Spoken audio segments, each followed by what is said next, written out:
Alright guys, TwoK here back again today. Hope you're all enjoying your Sunday. Today I wanted to talk about Modern Warfare once again and whether it is in its current state esports ready. The league is just around the corner. Today is Sunday, 2 weeks time on the Friday, so 2 weeks, 2 days ago on the 24th. Minnesota kicks off with 122 plus amateur teams. All of the professional teams are going to be there. They're going to be playing 2 games each on the weekend. There's not going to be an overall winner, but of course it's going to be a taster of what we're going to be seeing for the upcoming season in the weekend events that we do have now throughout the season. So honestly, I hope the season's going to be great, but we're really going to get a taste very soon of how this game is going to play on LAN from a competitive standpoint, whether it's going to be particularly exciting to watch. Hopefully it is, but of course the key point, especially from the perspective of the professional players and the amateur players as well, which I think is the real bigger issue, right? The professionals, at least they're getting paid to play the game. If you're a guy who's really trying to make it as a professional player and potentially get picked up in the future, you're the one who's got to suffer through not getting paid at all to try and be the very best you can be. A very difficult situation to find yourself in where maybe the game is not very well balanced for competitive play. Those are the sort of things we're going to discuss today. Like, if you guys enjoy, I would greatly appreciate it. Subscribe if you're new as always. Let's hop right into it. First of all, Infinity Ward here, this Outback relief program that they've come up with. This honestly is really, really cool. I'm sure a lot of you guys are aware of the really tragic fires going on in Australia right now. And they've released this Outback relief package, and 100% of the profits they reckon is going to go straight to helping relieve the issues they've had with the fires over there and all that stuff. So this is really cool to see. If you guys still play the game, maybe this is something you might be interested in trying to support. Couple of things then before we get onto it. Of course, the 2Ks are going on. Tomorrow I will discuss the results of the North American 2K, but for now these are the results of the APAC one. So Fighter, Crimza, Setsi, Swifty and Pred winning. I'm pretty sure they've won the last couple. And in the European region, the Team War squad of Dave, and we'll look at exactly the full squad in a second because I can't quite remember it off the top of my head. They've won their 5th 2K in a row. So really optimistic scenes from them going into Minnesota, how well they're going to do going up against North America's best in the whole amateur bracket, because let's not forget there's $250,000 to be won in the amateur side of things at Minnesota. $80,000 for the winner, which is what we've typically seen at major Call of Duty events in the past. Now the amateurs have the opportunity to win that at that level, which is why a lot of players, as far as I'm aware, have decided not to be a substitute on a team because they'd prefer to have their chance to share of the bigger winnings throughout the course of the season. So yeah, these are the teams. So Team Singularity versus Team War was the grand finals here. Team War of Moose, Vortex, Denza, PT and Dave ended up winning it, and Team Singularity came in second place. There's some very well-known players here, but yeah, Team War, 5 titles in a row now. So here we go. Wanted to discuss a couple of memes I'd seen on Reddit, which I thought were pretty pertinent at the current time. Devs and Activision, when they hear community feedback, this kind of infamous meme of Crim6, and then you know it's true, this Uno meme that's been going around. Devs actually support comp or draw 25, here he is. So, you know, and of course, from a casual player's perspective, it might be easy to say, you know, competitive players, you shouldn't expect the support in the game, and I can understand that, at least from a traditional Call of Duty perspective. However, now, we have a $25 million per team franchise league. We should expect some pretty significant support from Activision. It seems like in this decision Activision have made, they've recognized that, look, in order for a Call of Duty game, or in order for any game, especially Call of Duty as a franchise, to survive long term, you really need to push the competitive side of things. I think you see that really across all esports. Games that used to be played on a pretty casual level, like for example when Counter-Strike first came out, there's a really big casual scene on that game, playing all the different casual modes. Now, the vast majority of the player base on Counter-Strike is all competitive play, and you've seen that with the Global Offensive subreddit. Used to be a lot of casual stuff, a lot of like KZ, people doing the movement and surfing and all of this stuff. Now it's pretty much an entire competitive subreddit. That's how games evolve over time. With Call of Duty having a new game every year, maybe that doesn't apply to the same degree, but still, I think Activision are realizing that, look, if we want Call of Duty to survive long term, it needs to have a solid, stable, competitive scene that we can really get behind. They've pushed it in Overwatch, now they're pushing it in Call of Duty, and we really should be expecting some significant developer support, which maybe we will hopefully see over the next couple of weeks. I expect another rule set maybe to be released from the CDL, but still, at the current time, it's not a great situation we find ourselves in. So I thought I'd share this quickly, which kind of inspired the creation of the video. ESPN Esports, of course, massive organisation that covers Call of Duty, or not just Call of Duty Esports, of course, but as the inaugural season of the CoD League prepares to launch, tensions and issues issues have risen among its players about the current state of the game, which we've talked about, of course, over the last few weeks. Is Modern Warfare ready for esports? And let's just hear the panel's perception on this. About slide canceling, for example, Aches was leading that conversation on Twitter as an example there. But just the game itself and the state of the game, is it ready for esports? No. I'm probably going to get a lot of crap for this. Maybe I won't. We'll see. The biggest problem for me with the Call of Duty League coming up in general is the game itself, actually.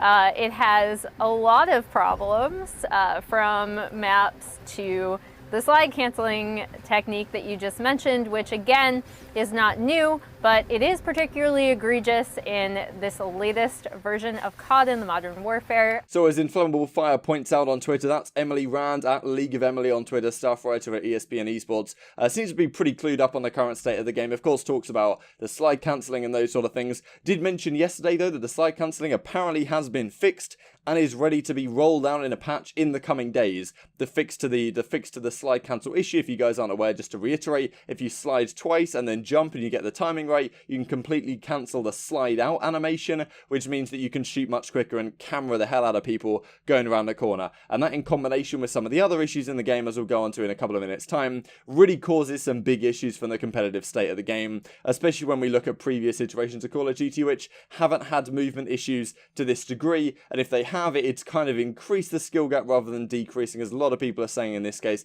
but we talked about that a few weeks ago. So Emily goes here into some issues with the game, but I think there's maybe more than she just covers. And you know, game modes also is another big one. So I have like a OneNote now that I keep some video ideas on. This is something I put up ages ago. The spawns, broken cameras, dead silence, map design, and 12 hertz tick rate. We'll go through a few things here in a second, but just wanted to touch on these individually and some other things that weren't even considered. So right now the spawns are clearly not in a good state. I wanted to go through a video in just a second here, which is I think Revan it is, who looks at some of the spawns in domination and is like, what exactly is going on here? Some of the spawns are way too sticky, and then sometimes you seem to spawn out with really no reasoning. If you guys have played Shipman, you know the spawns are horrible on that, let alone in some of the competitive play where you really want the spawns to be perfect and as good as possible. As they pretty much have been in, say, Black Ops 2 Infinite Warfare after the patching. Broken cameras is a pretty big one. It kind of goes hand in hand with the 12 hertz tick rate, and you'll see this especially with the slide cancel. So the 12 hertz tick rate effectively is how often the server updates the location of everything that's going on the map.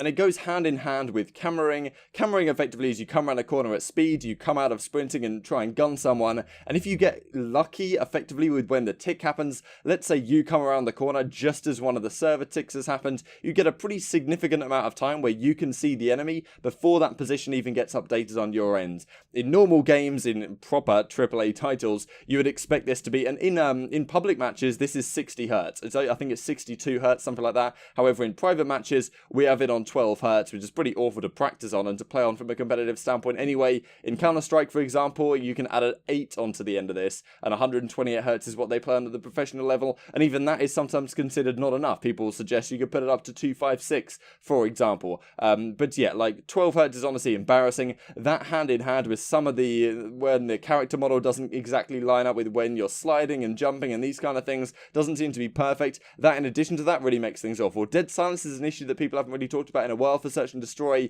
The fact that it's not a perk, you have to kind of wait to get dead silence built up before you can even make a play. That's frustrating. And then the big elephant in the room, I guess, is map design, which again is something that hasn't really been talked about too much because it's just something we have to put up and deal with. It doesn't really seem like we're going to have many other maps come into competitive play.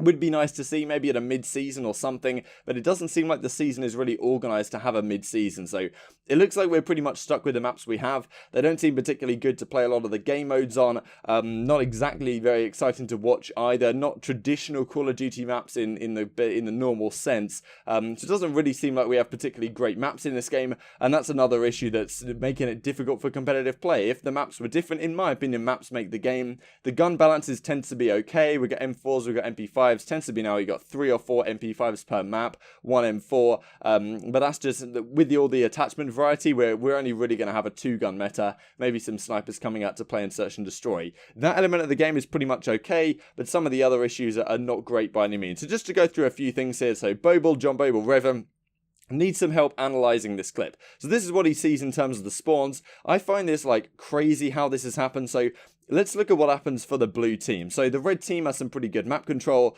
There's one individual left over here at the C flag. The red team are pushing up a fair little bit here, and this player on C spawns right now. And you would expect that with 2 players spawning here, the red team aren't particularly far pushed up. You would expect the other players to spawn around the C flag somewhere. However, the next spawn comes down here at the bottom in this open A bomb site area, and then the other 2 spawns come over here at A, which honestly these spawns do not particularly make sense to my mind. It's difficult to explain, but regardless, there's some discussion that goes on back here, back and forth. 3 different spawn points happen at one time. Can't tell if you're trolling, which is kind of the point I'm trying to get across. But Austin Lidico, of course, Slasher, they're supposed to spawn C. Only in Modern Warfare do you spawn mid-map consistently in Dom. Exactly. In Dom, blue should spawn C until they no longer have C. Then they should spawn Arch. I can't believe the noob-friendly spawn logic this game has. And TJ says, you voted domination, implying like these professionals, they had a vote to choose domination over capture the flag. Ake says, Dom is a good mode. Modern Warfare spawn logic is bad across respawn modes. Dom isn't a good mode, bro. This isn't 2011. We're in the 5v5 slide cancel era, which kind of is fair enough, I guess. But it seems like they had a decision between CTF and domination, and Akes and other individuals decided to vote domination for competitive play. Maybe it does indeed work better than CTF, but it's still not pretty by any means, especially in the context of the spawns we have right now. Can't believe people have voted for some of these things, Teach. Mind-blowing. However, 4v4 Ghost Dom was not bad. I don't know what this 5v5 Modern Warfare Dom spawn mid-map half the time is, which I guess is fair enough, right? Domination in Ghost wasn't great mode by any means, but it honestly, like, looking back at that game domination compared to what this game domination seems to be like, Ghost Dom doesn't even seem too bad in hindsight, which is kind of tragic to say, but maybe I get Akes' point in that, look, domination isn't a terrible mode on the whole, even though he says it's a good mode. Not fully convinced it's a good mode for competitive, but regardless, and yeah, maybe it did work okay in Ghost compared to what it does in this game, but that's just another issue with the game right now. And you know, some other things I've talked about, and you know, as Aqua PSN Box pointed out to me on Twitter, this Twitter thread I went through, CTF seems like a bad idea with 5 people, especially given the map design as well. I have talked about this in the past. I don't really think domination, or don't think CTF would work particularly well in this game, and I think the map design is a pretty important one. And BG says, not only is Dom horrible, I think the rules are bad too. I wish there was no time limit and it went up to 200, so a comeback is always possible. Right now it seems incredibly boring from a viewer standpoint, given that it's really impossible to even make a comeback on domination. You kind of know in the first couple of minutes which way it's going to go. I like the idea of being able to get different variations of points. Now you either get 3 cap and 36 points a minute, or 2 cap and get 12, but if we had net flags like on Ghost, you could hold 2 caps and have a net flag, which is such a big deal, right, in Ghost, when you could neutralize a flag, is what he's talking about here. And I guess he says he's just ranting, but honestly, that's kind of a valid opinion. This is even in Domination, which is maybe the most sketchy of all the modes that we have. We've got Hardpoint Search and Destroy Domination. Yes, okay, we're only going to be seeing Domination once a series, but still, it doesn't seem like it's the best mode right now, and there's some decisions that they could have implemented from Ghosts that maybe would have made the game make more sense from a competitive standpoint. Doesn't seem to be the case right now. Just to finish with them, this tick rate comparison between 128 in CSGO professional play and 20, of course 12 is like half again of this, so it's not pretty by any means. But I'd be interested to hear your thoughts down in the comment section below here. Do you think that Modern Warfare is esports ready? Do you think that competitive players should be happy with it? Do you think we'll see any changes over the next couple of weeks going into the cycle? Because we're 2 weeks out. I talked about probably a month and a half ago on Spitfire podcast saying, all right, we need to start seeing some things in the next few weeks. That didn't really happen. What can we really expect? So yeah, like if you guys enjoyed, subscribe if you're new as always. Thanks for watching. I'll see you next time.